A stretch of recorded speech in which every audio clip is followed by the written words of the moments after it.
Good morning. As President of the Montserrat National Trust and Chair of the Historical, Archaeological Archives and Museum Committee, on behalf of the Council members, the Director of the National Trust and the Museum Curator, welcome. We welcome you here to reflect on the life and work of the national hero, the most excellent Robert William Griffith. I'd like to welcome in particular the panelists, Professor Howard Fergus OBE, educator, or local historian, poet, author, and the first Speaker of the Legislature, who served for 25 years, the longest serving Speaker in the Commonwealth. Miss Florence Joseph Griffith, entrepreneur, daughter of the most excellent Robert W. Griffith, Miss Teresina Bodkin, educator, statistician, Montserrat's first female speaker. Our current Speaker of the Assembly, the Honorable Miss Charlene White, educator, who I recently learned is an accomplished singer. The panel discussion on the life of the Most Honorable Robert William Griffith, OBE, is part of the museum's outreach program to all schools and college. And the museum committee would like to thank Dr. Gregory Gillis, Miss Mary Blake, Education Officer Primary, and the principals of the MSS and Community College, who has ably assisted and accommodated us in putting on this discussion panel, putting this discussion panel together for the benefit of our children and the public at large. Before we start, I'd like to ask Reverend Justina Louis Charles to invoke God present on our proceedings today.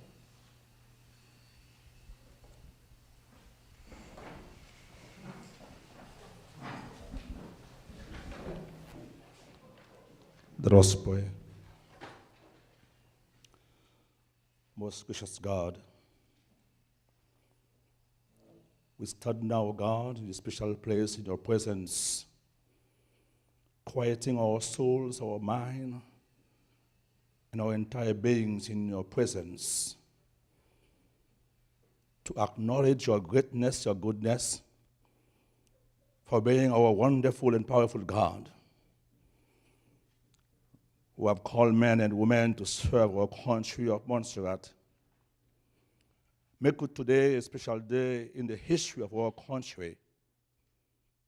Observe it as National Day, Heroes Day. We thank you, God, for calling your servant, Robert William Griffith, to serve his country. To serve God, his country with distinction, with a sense of integrity. We serve God, his country, selflessly.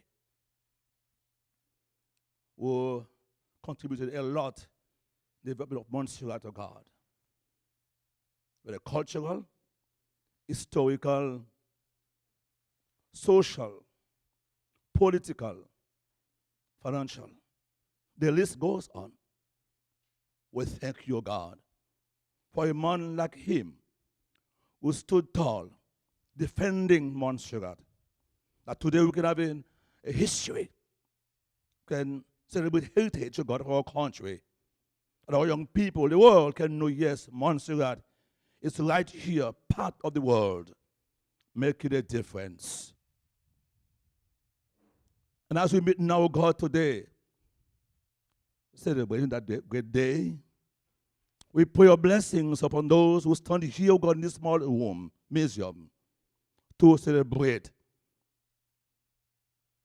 to acknowledge you, God, for calling a man like him to serve our country of Montserrat. May this time, oh God, we're going to spend here this morning motivate all of us in one way or the other to stand for our country, to do what we can that our country of Montserrat can grow from strength to strength. So God, we entrust into your care the balance of the program, God, this morning. Those who will speak or perform, may this be a time to learn, to be encouraged, to commit ourselves to your will and to your way. Bless God this proceeding. Bless our country of Montserrat. Bless our heritage, now and always. Amen.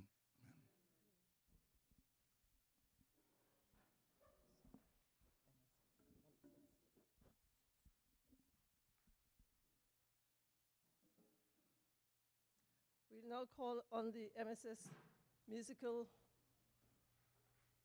band to pay a tribute to the Honorable Robert W. Griffith. Thank you.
Thank you, thank you. The instruments I understand were the bugle, the drum, and understand they were Master Bob Griffith's favorite musical instrument. The panel discussion.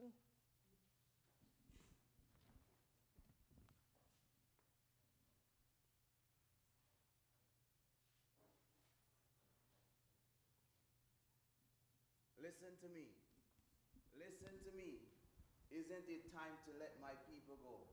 The man of God said to Pharaoh, let my people go. Let my people go.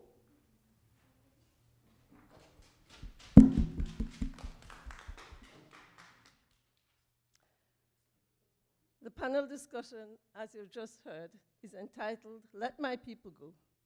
The Book of Life says, "It is time," reflecting on the life and the work of the most excellent Robert William Griffith, OBE. This program is facilitated by the National Museum and the Legislative Office. It is on the remarkable life of one of our national heroes, the most excellent, the Honorable Robert William Griffith, OBE. The museum looks forward to the cooperation and support from the Legislative Office in this initiative and for promoting our heritage. A review of the biography of the most excellent Honorable Robert William Griffith, affectionately known as Mas Bob, reveals that he was a Methodist, middle class, and his father was manager on the Weeks estate. Mas Bob was the first to organize the poor and oppressed workers into a labor movement in the early 1940s. In 1943, he became the first Montserratian outside the merchant and planter class to sit in the Montserrat Legislative Council. He was also the local representative for the Leeward Islands Federal Parliament and was the official delegate to Britain at Buckingham Palace. Mas Bob was a political activist, a trade unionist, who, when it became expedient, mobilized workers to take strike action. In 1935, His Excellent Robert W. Griffith invited the Honorable Marcus Garvey to address the people of Montserrat. Mas Bob had ambitions for Montserrat and for liberating his people. He took the British on, and in 1950, a warship was called in, and he narrowly escaped in his effort to bring the workers' plight to a wider audience. Mas Bob received the Award of Merit from MAU, the trade union movement, in 1981. On St. Patrick's Day in 1987, he was honored in the Legislative Council when his photograph was unveiled and he was awarded the Order of the British Empire in 1991.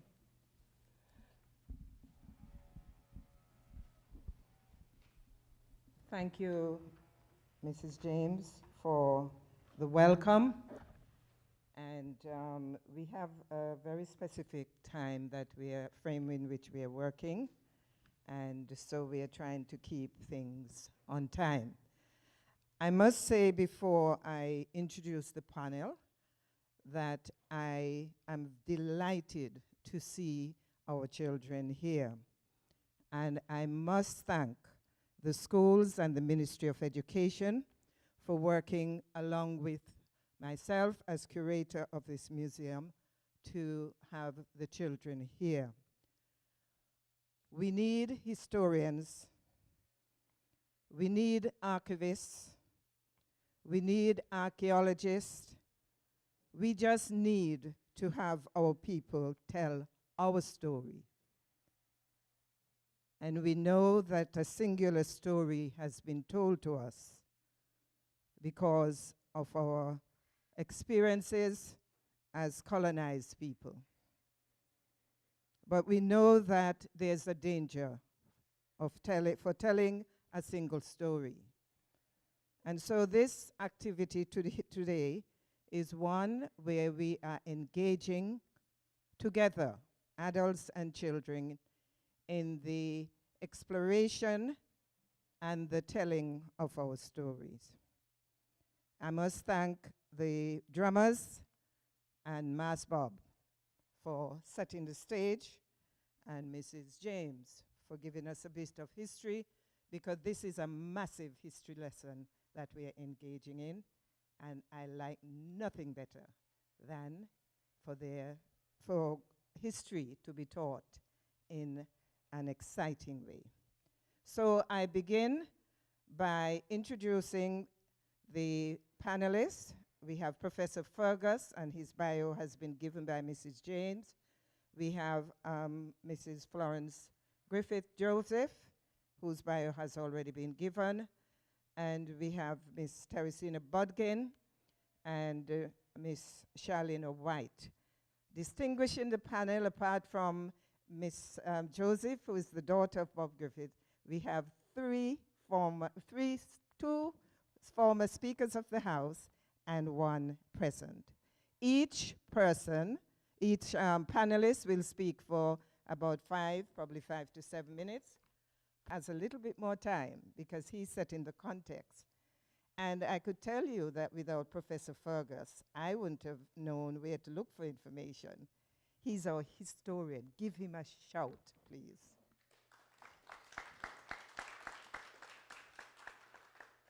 He's put in painstakingly time into the documenting of our history so that children in schools could have it and the rest of the population can. And we are hoping from you, the students gathered here, that we are going to find people who will pick up the baton.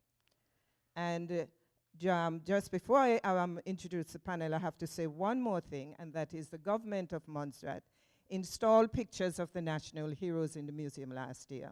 And this is a follow-up. It was on Heroes Day last year, and it's on Heroes Day today. And each school was supposed to choose a national hero. So let's hear the hero for St. Augustine. Just shout his name. Okay, he was from your school. And from Braids, let's hear the name.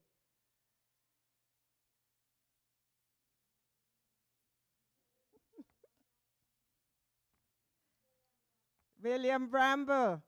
And from, what did I say? St. Augustine, Braids, look out. Mr. Griffith. Okay, and from the MSS. I heard the MSS chose all three. Is that true? Yes, they've chosen all three. Okay then, so with that, I am handing you over to Professor Fergus.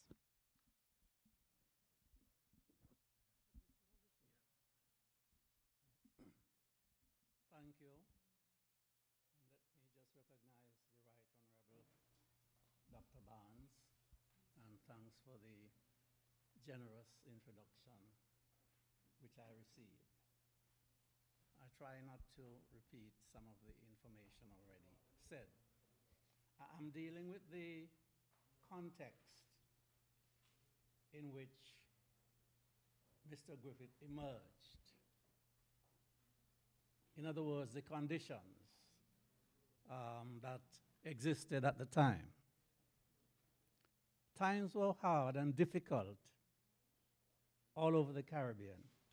In fact, in parts of Europe, where they were recovering from the First World War.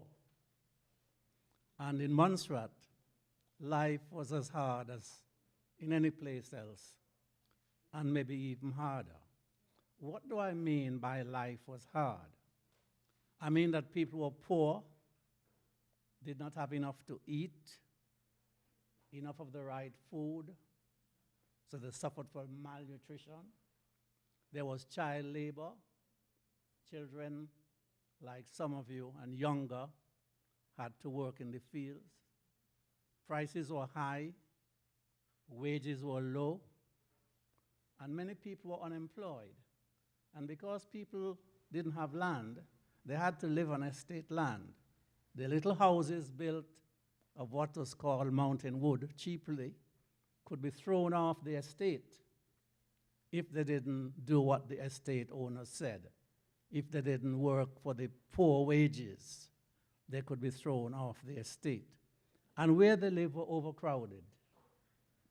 Some of you wouldn't imagine how overcrowded it was. Some people like myself would have some little idea, because a lot of times our houses were just 2 rooms and not houses like you're living with 2 bathrooms and so on. So that gives you an idea of the situation in Montserrat at the time. And in fact, the animals could be put in the pound, and often were impounded. And that was easy because they didn't have land. So it was easy for the animals to go on estate land. So, and they were forced to work at what, as I said, at starvation wages. In other words, aspect of slavery still existed, even though technically, legally, slavery was abolished. And these laboring classes, and in those days, when we talk about laboring classes, we mean the people who are in agriculture, in farming, but very often were working for somebody else on somebody's estate. And they were at the bottom of the society. So Montserrat was a place then needing a leader. Similar conditions existed elsewhere, like in Antigua and St. Kitts, and even further away. Even in England, there were leaders rose up to try and improve the conditions of laborers in that country. And in the Caribbean, as the protests, as people recognized how life was hard, there were protests. And I just want to refer to one because there was some similarity in the case of Mr. Robert W. Griffith. There was a man called Uriah Butler. He was born in Grenada, but he was really in Trinidad and Tobago. He was a fiery Baptist preacher, but he turned leader and politician and got up to lead protests in Trinidad and Tobago. And he became famous, well known in the Caribbean, known as Buzz Butler. It's the name you want to perhaps remember. His real name was Tubal Uriah Butler. Became known as Buzz Butler, repeating it deliberately. And like some of the leaders, he was in World War I. What was happening is that as our people traveled, whether to the war or wherever, they got knowledge of workers being organized for the improvement of their condition. Not only going to war, but as some people did what they call trafficking, traded. There was a man called Willie Braid from Reiner's Village in Montserrat. And he went to some of the other islands selling produce and so on. So as they traded, they brought back, they saw what was going on. And there's nothing wrong with copying something good and useful. So that is the situation in which Mr. Griffith found Montserrat and himself. So he was ready. By the time he was ready, there were unions in Antigua and St. Kitts by 1940. And it was his turn, so to speak, because these had already begun to oppose modern slavery. And he was in touch. Robert W. Griffith, fortunately, was in touch with Vere Cornwall Bird of Antigua, who became the father of that nation. And because he had experience, he actually assisted Mr. Griffith in establishing the Montserrat Trades and Labor Union, I think, in 1946. So he was the savior of the moment. There was a backdrop. I'll give you the economic situation, the social situation, and out of which he emerged.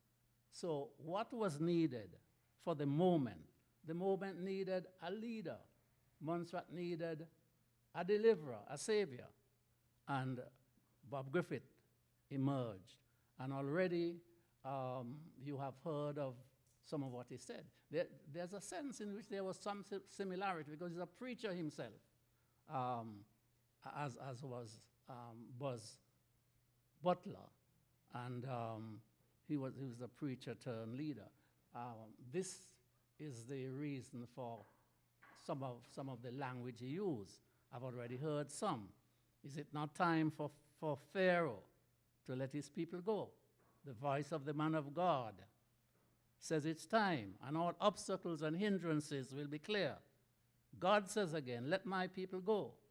Let my people go. The cries of the people have gone up to God, and retribution and distribution will eventually come from on high. Griffith was not faint-hearted, and he went beyond speeches. He called people to strike.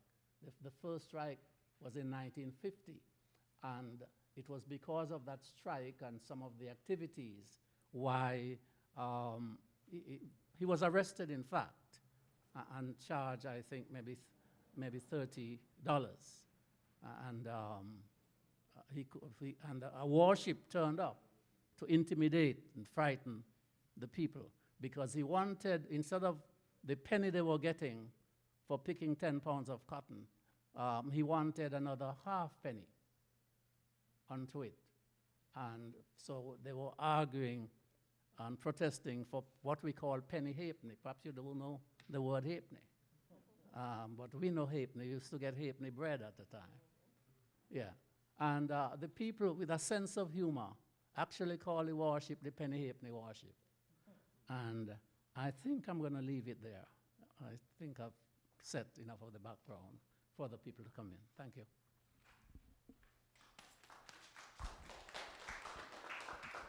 Thank you very much, Professor Fergus. I'm tempted to ask Bob Griffith to step forward again because we didn't see him enough. Come forward, please. I wrote a poem about him. If there's time, I'll read the poem. Yes, just stand here.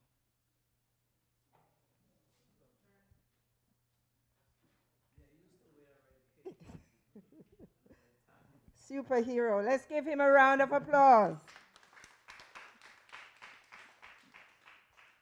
And now I'm going to turn over to the most excellent Robert William Griffith's daughter, Florence Griffith Joseph, to speak about her father as father.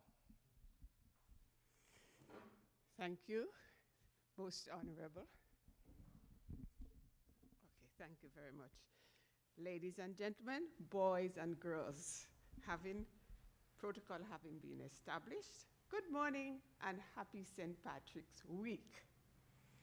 I invite you to walk down memory lane with me as I reflect on one of Montserrat's national heroes. I will reflect on his political and family life, and I will do it quickly. I will read quickly so that, we'll make up time, and I will share this with you afterwards. I'm sure you'd like to have it afterwards. Like I said, I am Florence Griffith Joseph, his second daughter in marriage to his dearly beloved wife, Nurse Edith Elizabeth Griffith. Can't leave her out. They were like so together from, his political life. I will begin at the end of his life and continue to the beginning to weave a story of a man so distinguished and down to earth that you would have loved to have met him and reasoned with him.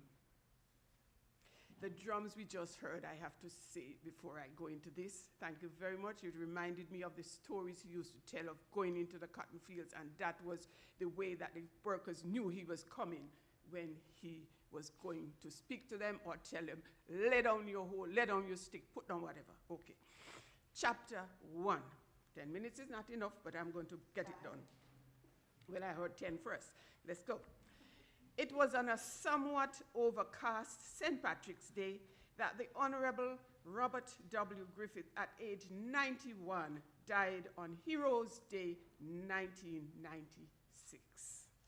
This was a good signal to my mind to seriously mark March the 17th as sacred, as did our famous warriors. And I'd like to say our warrior ancestors on the same day back in 1768. It is said that when a great man dies, even the heavens herald his passing. The heralding began with the passing of a comet. The comet is distinctive because it was the closest one to pass Earth in 200 years. And not only that, it only came our way 17,000 years ago, and it will not pass for another 70,000 years. There were 2 gun salutes, one from our local defense force and the other from the volcano. As he was being interred, it shot off 6 gunshots. Yes, it's on video. A man-of-war ship was in Plymouth, one similar to the one that came to arrest him, as Professor Howard Fergus spoke to a little while ago. And that was in the 1950s. And you heard that context already. Another phenomena, RWG was the only person to officially use a newly built legislative council building in Dagenham Field in Plymouth, a little history lesson. No other official use was made of that building. Sad story, but I refer to it. So we know he was special, and God loved him. I know that. Let my people go. Words of God from God to Moses. These were fighting words used by RWG, a man who was spiritually elevated and knew how to command the attention of the crowds.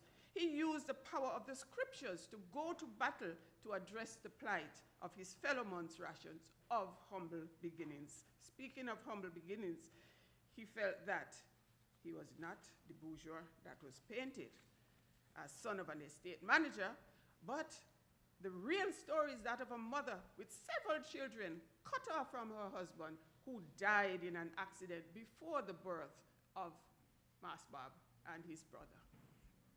That's a long story for another time. Life was no bed of roses, as you heard, and hard work and discipline were the hallmarks of his early life. Chapter 2 of 5, going quickly. As I reflected on my father, I thought to myself, when God cannot come, he sends someone. RWG was sent, I think, by God, and he groomed him.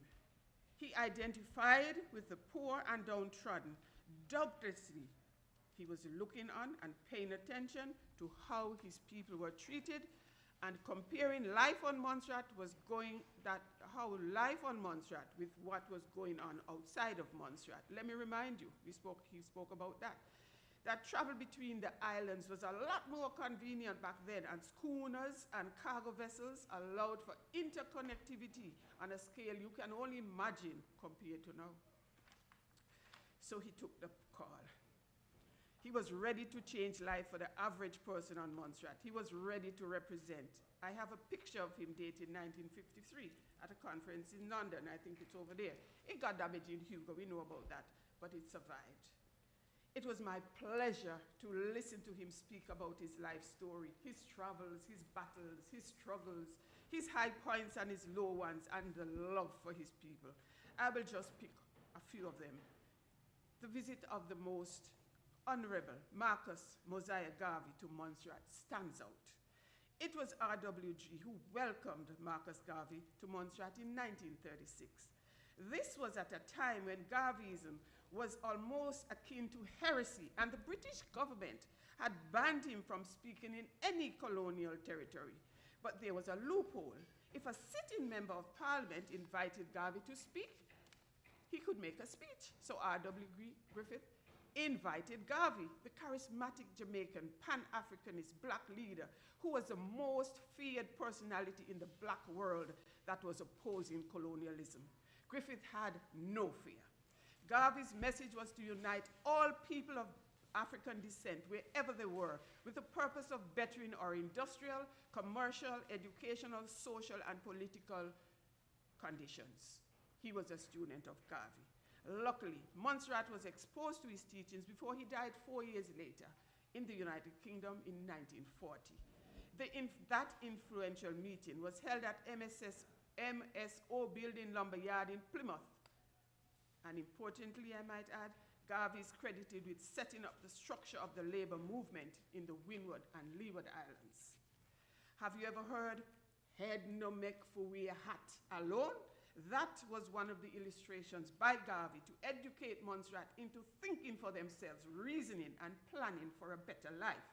That visit, when we look back in time, was another turning point for the people of Montserrat. I was so proud of Honorable R.W.G. as he spoke to me about his friends, Honorable V. Bird of Antigua and Robert Llewellyn Brasher of St. Kitts. He spoke of his many speeches he made at the War Memorial and the crowds that came to listen to the Book of Life. I understand that it was a noisy affair. We'll talk about more of that another time. How he walked the main roads and byways to speak to workers, how he wrote messages with chalk on the streets of Plymouth. Imagine traffic stopping for a man writing on the road. That was how he spread and spoke to people. By the way, he never set foot or entered private property when he was doing his work. He always stood in the public road. He spoke to us about his glory days, how he had to be bold and daring, and how he had to outwit the administrators, and how he used a language to speak to his people so that only they understood what he was telling them. He was an expert orator, well-spoken with a knack for the vernacular. He sowed seeds of greatness in Montserratians. He encouraged them not to be fearful, but to stand strong and united in the cause, to believe that they could be better than they yesterday, and that with him changes would be made. A son of the soil was speaking up for the voiceless, the disadvantaged, and the hopeful. He brought enlightenment to Montserrat, fresh out of sharecropping. That's another long story. And I will leave it there. Chapter 3 of 5. I am encouraged by these words. Be humble and have the courage to speak the truth, Ken Poriat. I love quotations. They help us to know the thoughts and messages of the person making them. Here are some from RWG. Every working Montserratian should travel to a developed country and work for a while to develop customer service and upgrade their skills, then return to raise the standard of our island and to be better at what we do. Educate yourself and keep your head high and proud. We are children of God, and because he is king, you are either princess or prince, and I am a prince. Montserratians need to value their vote and not expect money and gifts in exchange for their vote. Your willpower is greater than you think. Use it. Always have money in your pocket, because money goes where money is. If you have $10, save one. Everybody penny make Bob, and I will leave it there because these are written other places. Now his advice. Take a break regularly and enjoy life. Love your neighbor. Laughter is the best medicine. Read Rudyard Kipling's poem, If. Read Robinson Crusoe. Adapt a psalm and memorize it. And his favorite hymn was Leaning on the Everlasting Life. I grew up here in Mass Bob. God bless Mass Bob. And even nowadays, years after his passing, I still hear people say, God bless Mass Bob. The energy he put into raising the price of cotton, you've heard about it. He was a light, he was a teacher, he was a doer. He just didn't talk the talk, he walked the talk. He actively practiced what he preached. He did quite a bit of personal philanthropic work. He was very caring and discreet. He was regarded as a mystic. More story on that. His rental properties were rented at peppercorn rent so that people could make something for himself. And he always said when his tenants leave his properties, they move into their own place. And that included the Bank of Montserrat. They have their own place. Honorable Griffith, my dad, was a self-sufficient man, very skillful. He made his own khaki pants at one time. He made the best dockner wrapped in chainy bush leaves and banana. We had to be the laborers, collect the wood, everything. Good for you. Good for me, right. He made jewelry. His wife's gold wedding ring And this one and this bracelet are examples. His famous Bread and Buns and other works are for another speech. Chapter 5 and wrap up. He spoke often of integrity and doing the right thing. He believed in transparency. I'll always remember this story. When he first went to work at the cotton ginnery in town with the Montserrat Company, one day he received too much money because they had put extra money. He took it back. It happened again. He took it back. The following week, they called him in. They said, "This money is yours. You earned it because of your work." Now, he told us that was a test, he believed, because had he not returned that money, he would have been branded as dishonest and untrustworthy. Take a lesson from that. And his reputation would have been smarred from the beginning. He did a lot of counseling, praying, talking to people. He listened a lot. He never stopped encouraging people.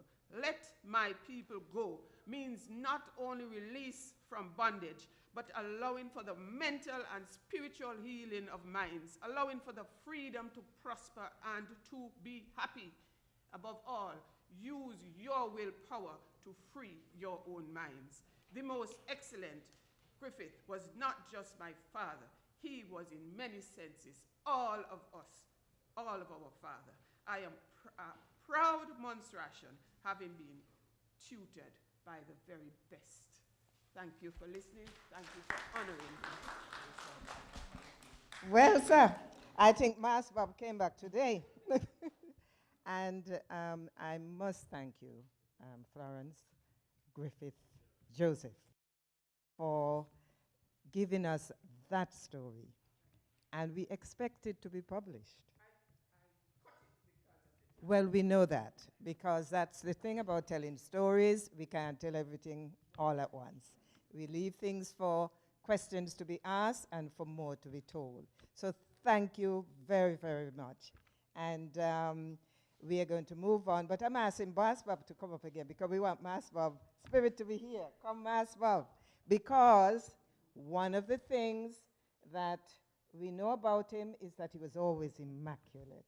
And when Marcus Garvey came here, and Marcus Garvey spoke to the people in the fields, Marcus Garvey reminded them that as African people, they must always be well-dressed. And that was what Masbab did. We are standing in our heritage. I stand for him as well, and I touch the coat symbolically. Thank you. Boy, this young man here, nice and tall. Right, so we are going to move on now to Miss Teresina Bodkin, who will say something very briefly.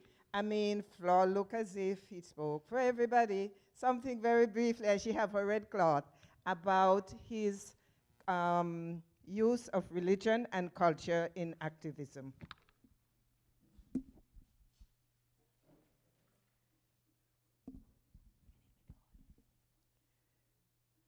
Thank you, Dr. Barnes. My presentation is from a little more personal perspective. I'm going to try to condense it in the interest of time. Don't know how well I'll do, but I'm going to try.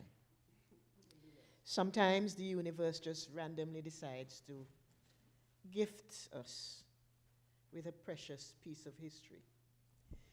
Usually the significance of these once-in-a-lifetime moments are completely lost on the observer, and the story they can tell can only be fully appreciated very much later when they can be placed in a proper historical context. I experienced such a moment at the age of 4 or 5. One day, when the people around my yard were purposefully going about their daily routines, there suddenly arose a buzz rippling through the yard and growing louder as the women became more and more animated. Somebody was coming down the road. I don't know how they knew, because we couldn't see up the road, but they knew. There was reference to a frock coat and some other mysterious stuff way beyond the orbit of my 4 or 5-year-old self. They began to move out onto the road with yours truly right behind. And as I got to the road, I looked up. and I saw this tall, imposing figure coming towards us. He was wearing what looked like a priest's cassock with some red embellishments. Don't ask if it was a cape, a tie, or something else, because I simply don't remember. He carried a large book that I later realized was a ledger. He strode past us, nodded, smiled, said something in greeting, and proceeded along to Strand Street. I eventually understood from the women's ensuing conversation that he was on his way to Clockstand. Thanks. At some later date, I remember sitting on the wall below the post office with my grandmother and her friends and hearing him deliver an address at the War Memorial. I cannot, however, relate anything about what was said. What can I say? I had the attention span of a 4-year-old. I wasn't taking it in. And so went my initial close encounter with Robert W. Griffith in his persona as a politician and social activist. I was blissfully unaware that I was witnessing up close and personal an historical moment. I later became more familiar with him as a friend of my mother's and my grandmother, and as the father of school friends then, Lovely and Flo. I saw him as a benevolent gentleman who occasionally sent little gifts to my mother and grandmother from his shop, little food items and so on. And my mother would also, in return, on her visits from abroad, bring gifts for his family. One of my fondest memories of Mas Bob's shop is that it was the last place I was able to purchase saltfish for my grandmother for the now inconceivable price of 67 cents to the pound. More than a decade later, I was finally able to begin the process of placing Griffith into his proper historical context. By that time, I was a student of the Montserrat Secondary School, gaining a whole new understanding of my history and my heritage as a Montserratian. And for this, I give thanks to distinguished scholars such as Sir Howard Hare, Major Vincent Brown, Edith Bellot, Joy Nanton Bramble, and J.A. George Irish. This new appreciation propelled me to the understanding that Griffith was actually a product of his time. Born at the end of the first decade of the 20th century, he was thrust into an environment which had been in constant upheaval. From the numerous slave uprisings, pre-abolition, to revolts and mass protests throughout the Caribbean from the 80s, 60s into the 20th century.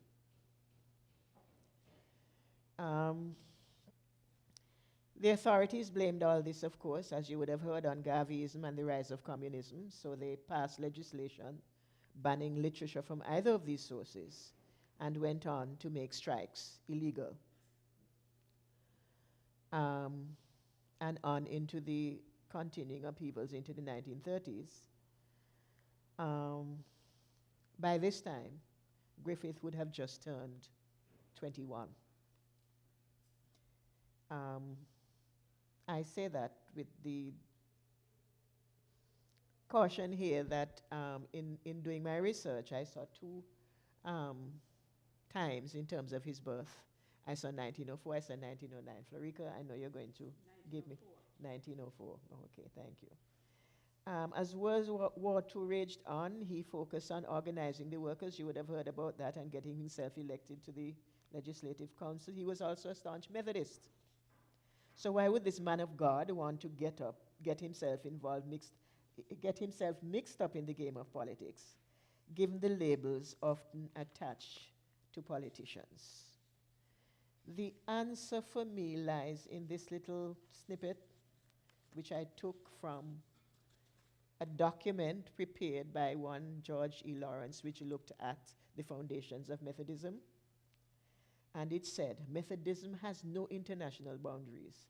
It is committed to the policy of participation and partnership between races in every aspect and department of communal life, as this will inevitably enrich all in thought, in word, in life, and in devotion.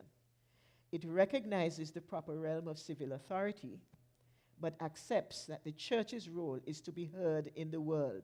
The church cannot be silent in the face of injustice, nor can it be passive in the midst of human need. Its business is not only the saving of souls, but the redemption of society as well. It is not opposed to a valiant stand for clean politics, for decency and honesty in public life, for social justice, for the relief of the poor, the outcast, and the neglected. It advocates strongly that active and sustained interest must be shown in the welfare of the less fortunate, the lonely, the sad, the sick, and the suffering, and the downtrodden. Mas Bob was active in the Methodist Church beginning in his early teens, I say, but I believe it was throughout his life. One of his early class leaders was the Reverend Cecil Weeks, who many would remember as one who led many a charge against social injustice in the 80s and 90s. Griffith's grounding in the tenets of Methodism would have helped to steel his resolve to champion the oppressed and to lead the charge for social justice. He did not hesitate, as you would have heard, I was going on to say about the strikes, but I shouldn't repeat that because that was already said. And he was not undaunted by the attempts to silence him. By the latter half of the 1940s, the British and the US had moved to rid the labor movement of any radical, and he was considered a radical, elements. It did so by engineering local political leadership into the hands of the more privileged classes, and the so-called leftist element were elbowed out. Of course, he did not escape the net because by 1958, which is about the time I would have first seen him, he had been ousted from the leadership of the Montserrat Labour Party and had lost, and as a consequence, lost his seat in the Legislative Assembly. And this, of course, is reflective of what had happened in other Caribbean countries. And so it was that the radical political interest in the labor movement was strangled and rooted out from positions of influence. Imperialism had succeeded in breaking the neck of the local labor movement, with the exception of the more compliant Montserrat Seamen and Waterfront Workers Union and the public service unions. The major result was the weakening of the movement towards meaningful regional integration and eventual end to the West Indian Federation. It should be noted too, I'm coming to the end, it was said already that he used music to help draw attention to his platform, music that is now part and parcel of political campaigning up and down all over the world, and it's also used in a time of mass protest. He was a sub-regionalist, supporting a move towards the integration of what I believe we now know as the OACS. With these things, I am suggesting that he was a man way ahead of his time.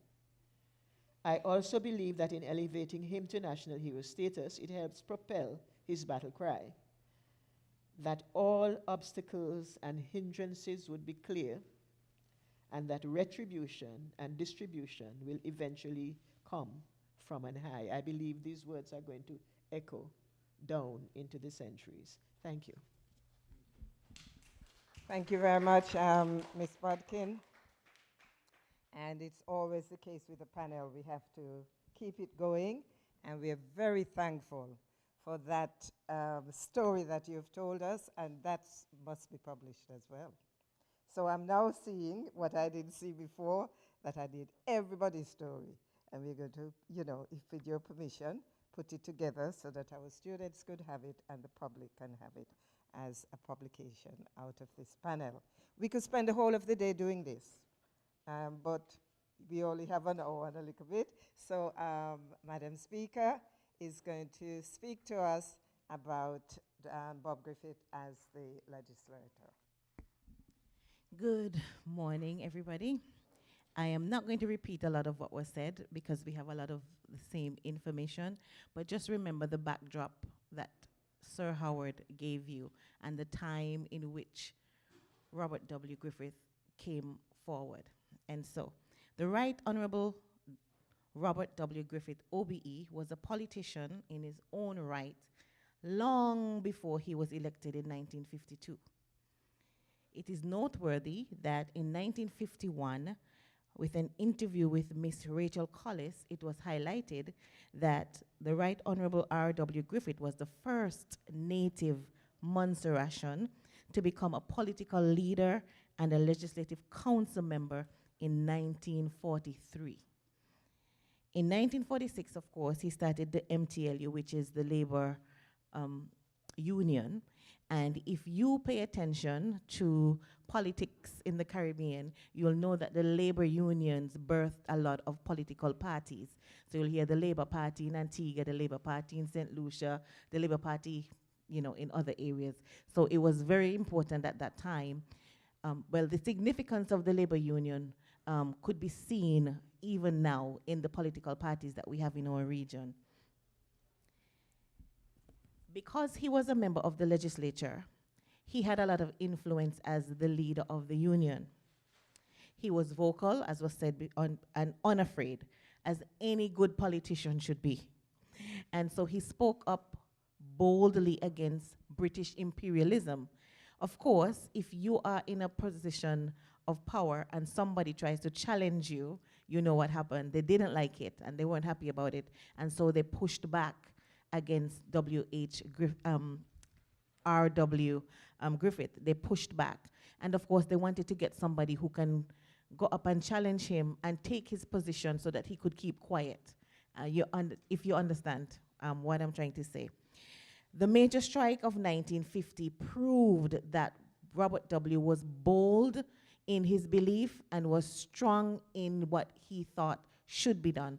And although there was a threat that he could be martyred or that he could be jailed, didn't stop him from doing it. He did it, and I think I saw in the history books that he was charged $10 or he would have to spend 30 days in prison. His charisma and his energy and dynamic personality could be spoken about by Montserratians far and wide, and his speeches, his political rallies would soon not be forgotten. And so I'm just going to go straight over to show where he contested elections. He contested elections in Montserrat in 1952, where he became one of the first 5 members once we came out of the plantocracy system and we had a democratic parliament where persons voted and they got the elected members. Again, in 1955, he contested, and again in 1958 with the Montserrat Labour Party. And he was a candidate for the Southern constituency. He left the political party in 1959. At that time, there was a lot of differences between him and the leadership, and of course, with the help of the British, who really wanted to get rid of him. They caused a lot of contention, and so he left the party. But he ran as an independent candidate, I am told, in 1966. But instead of running for the Southern District, he ran in Plymouth constituents. I hope I have the correct statistics, but that's the statistics that I found. We can see here that in 1952, he ran his seat with a whopping 816 votes. And again in 1955 with 512 votes. But in 1958, you'll see that his votes dropped down to 65. At that time, those who were against him, they were winning, and his voice was not as heard as earlier up. And so eventually he left active politics and retired. The Right Honorable Robert W. Griffith will not soon be forgotten in Montserrat. Every single politician, every time we have an election, his name should be spoken and he should be remembered for all of the work that he did to get us to this point. And as a nation, we will forever pay homage to his dedication, his vision, and leadership in a time when change was desperately needed. Thank you. Thank you very much, Madam Speaker, Ms. Shalina White. And I'm certain our students must be saying, this is the longest history lesson they ever had, but it is such a rich one. I hope you're agreeing with me. And now it's our students' time to ask you some questions. And I hope we are on time with ZJB. So we are going to start with the college.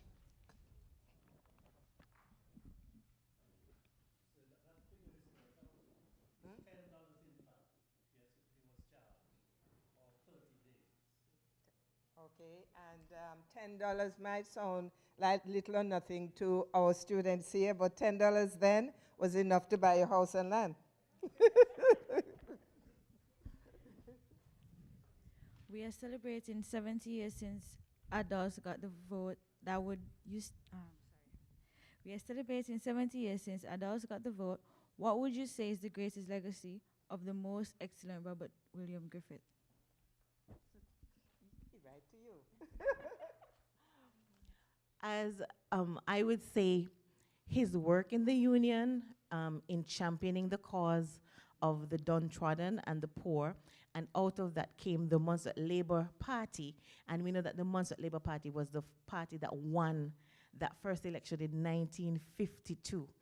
And I think that has propelled our political landscape throughout history. So I would say that's a big part of his legacy.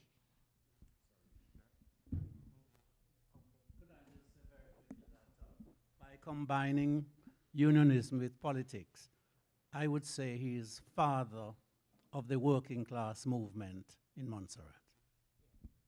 Thank you very much, Professor Fergus. And we're going to ask Master to stand up again because he's wearing red, and red is the color of the labor movement. And we're going to ask Montserrat Secondary School to ask their question. Say who you are. Call your name. My name is Barley, and my question is, the most excellent Robert William Griffith is one of our national heroes. Could you tell us 3 of his character traits that we could embrace at MSS? Anybody? Hard working. He got up before the break of dawn. The traits, he went to sleep early, and he advised that you do so. And he was a man of strength of mind, strength of character, I would say, and kept on right to the very end. Thank you. He put the people's interest before his own and was willing to be martyred for the cause.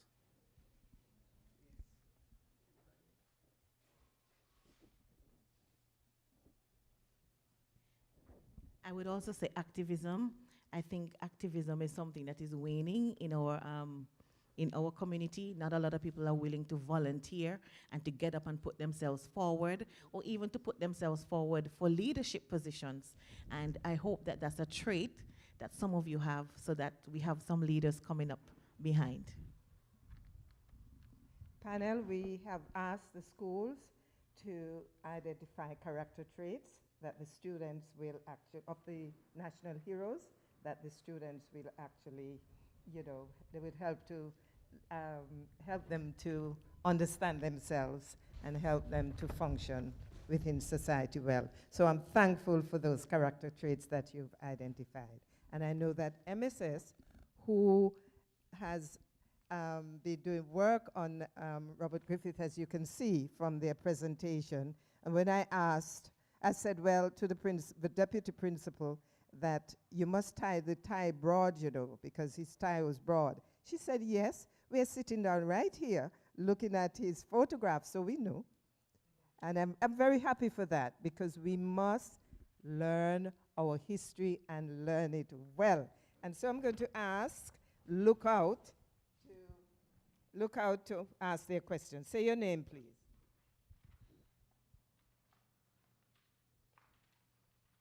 My name is Amiel Pierre. Question to Miss Flo. Did you see his red cape? Tell us about one thing or object belonging to your father that you treasure. I never saw the red cape, unfortunately. I don't know what happened to it or where it went to, but it probably, just disappeared, like material, things. And to tell you one thing that what? One thing of his that you treasure. Oh, several things. And they're his photographs. They're the history books that he left me. I can't just say one thing, you know.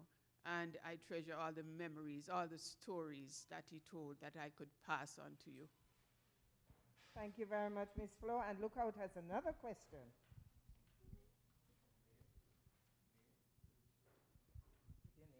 My name is Gerard Hudson.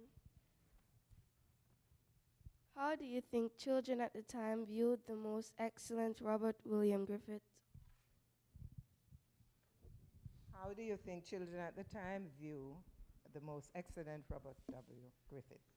I will speak for myself. He was a disciplinarian, and you didn't want to do anything wrong for the fear of death or worse.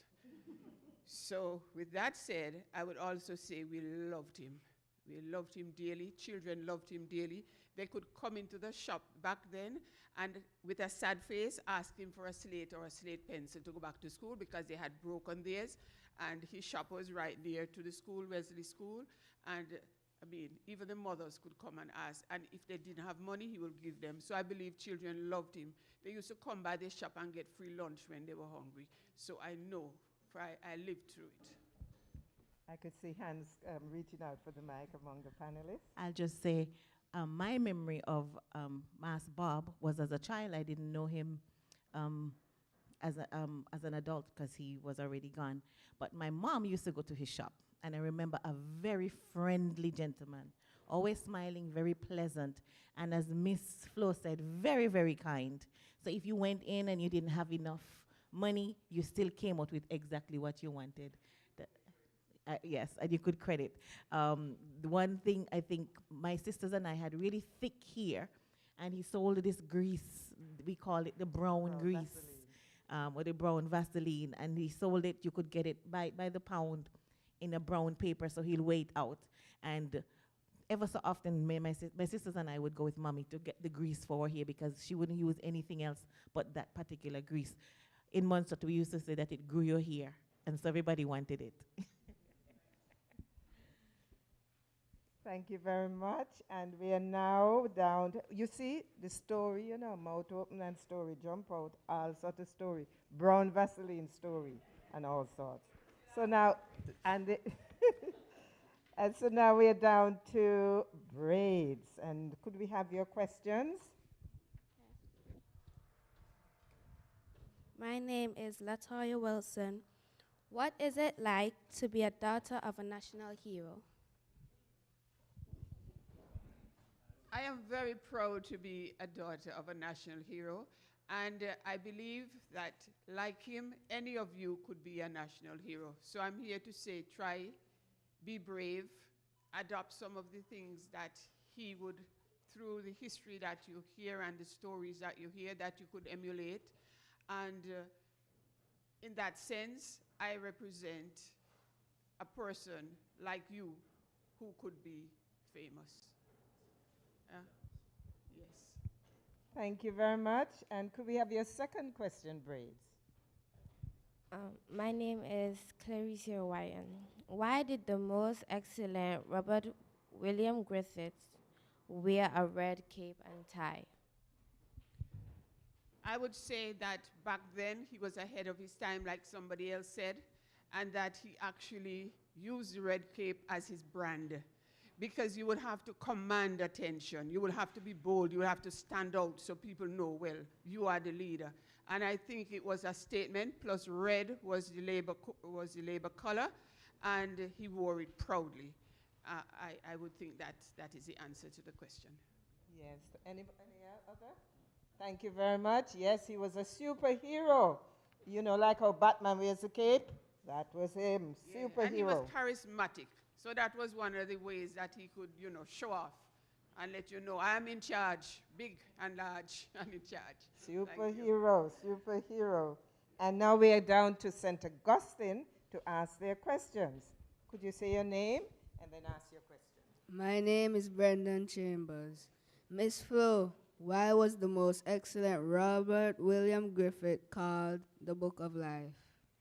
The Book of Life was a notebook that he walked or that he took to his speech, took to the War Memorial or wherever he was speaking, and he would jot down notes of his thoughts, and so he always had it, and he called it the Book of Life. It was also, the Book of Life, as you know, has a religious connotation, and so what he was saying from the Book of Life would have been messages that he either received spiritually or that he thought was very important, and so it was called the Book of Life. People actually called him the Book of Life, yes, because of that book. I like the concept of the Book of Life. I think Bob Griffith was more brilliant than it seems on the surface. I think he was pretty creative to come up with that idea of the Book of Life. He was a creative person. Symbolize his thoughts and his ideas and give them permanence. And he always gave advice of how we should live. I think he wanted us to do better, and it had life lessons in that book. He always tried to educate, and foremost in his mind was that we should elevate. Thank you.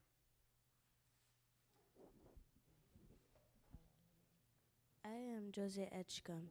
Miss Flo, tell us 3 things that your father did with you. 3 things? Whoa. It's so many. I had them in the paper, so you'll read them later. He used to make us cook. We had to cook. And he was like our best tester. So we are great cooks. Our father taught us to work. We had to get up early, and we fed chickens, look for goat, milk cows. Believe it or not, I used to have to pull back that cow from the mother, and it ain't no easy task. He taught us to love God. He taught us to pray.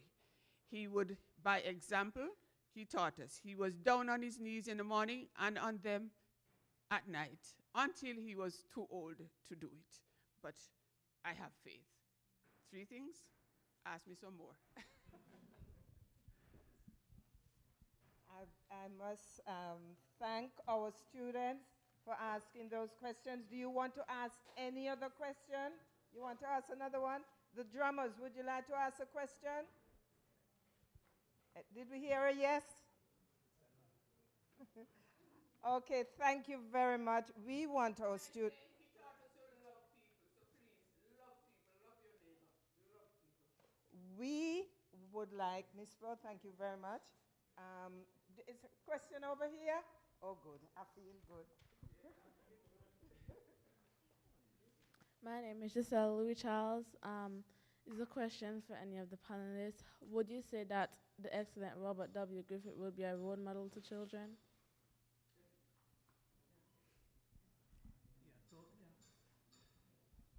That's why we use words like hero and icon.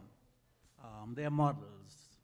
By definition of their courage and achievement, they are models. That's why we're studying them and teaching them to children.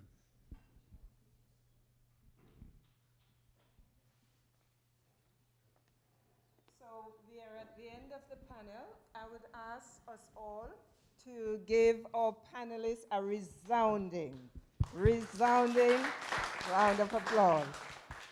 I tell you, there's nothing better that I like than to teach a good history lesson. And I think a good history lesson was taught. Many lessons were taught here today. Let's give them another round of applause. And we want to thank the drummers. So we want to hear the drum roll as Bob Griffith would have it roll. Go ahead.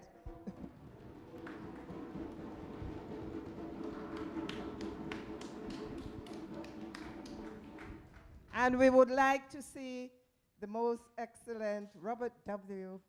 Griffith stand up. And you're going to give him a drum roll.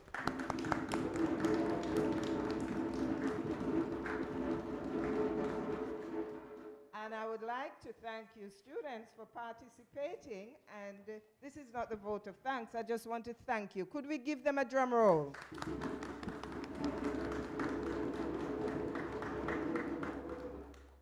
it's very, very important for us to thank our students well. So for the drummers,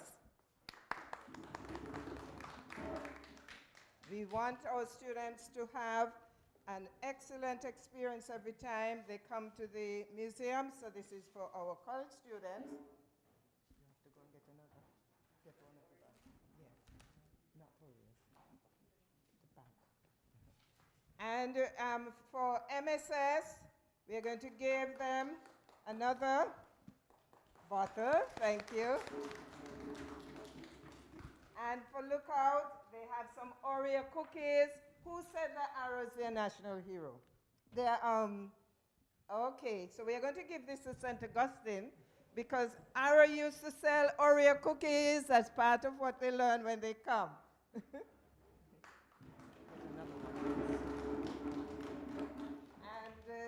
And Lookout has their cookies as well. It's not Oreos. Get another.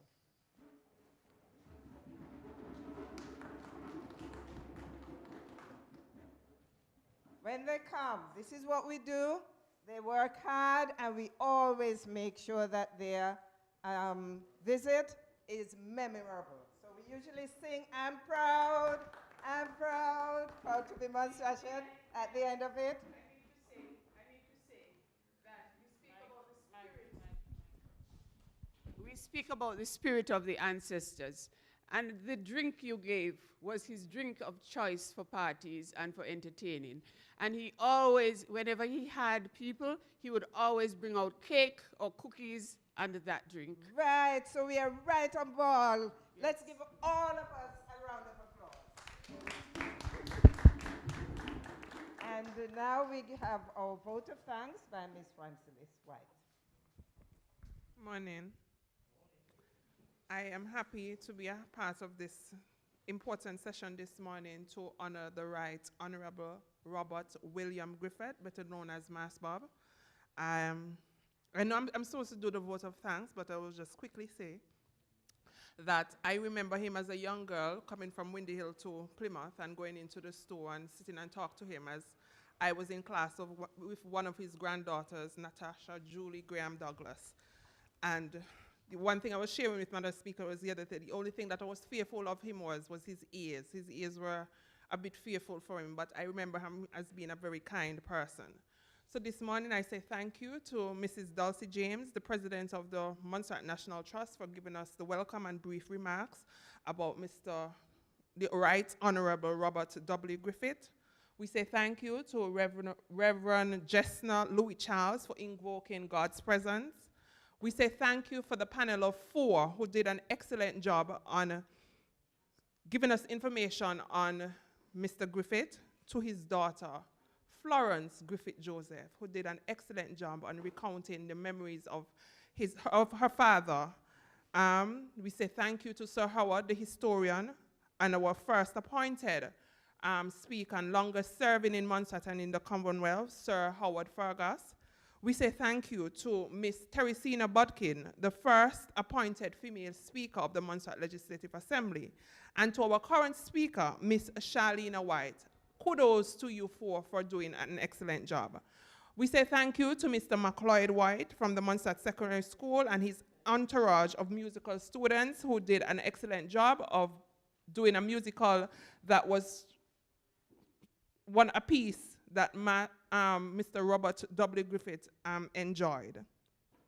We say thank you to the contingent from the schools with their teachers this morning. We say thank you to the Montserrat Technical College, to the Montserrat Secondary School, to the Lookout Primary School, the St. Augustine Roman Catholic Primary School, and to the Braids Primary School. Thank you for coming. We say thank you to ZJB for recording this live and for GIU for bringing this live as well. We say thank you to Azar Mitchell for portraying the Right Honorable Robert W. Griffith in his cape and red tie. We say thank you to the Right Honorable Dr. Vernie Clarice Barnes for moderating this morning's session and for putting this together with my office, the Montserrat Legislative Assembly. Thank you. Thank you to all, and we say a blessed day and to be safe for the remaining of the St. Patrick's week of. Thank you, Ms. White, for delivering the vote of thanks and for the collaboration with the Legislative Office. There are snacks that are available outside.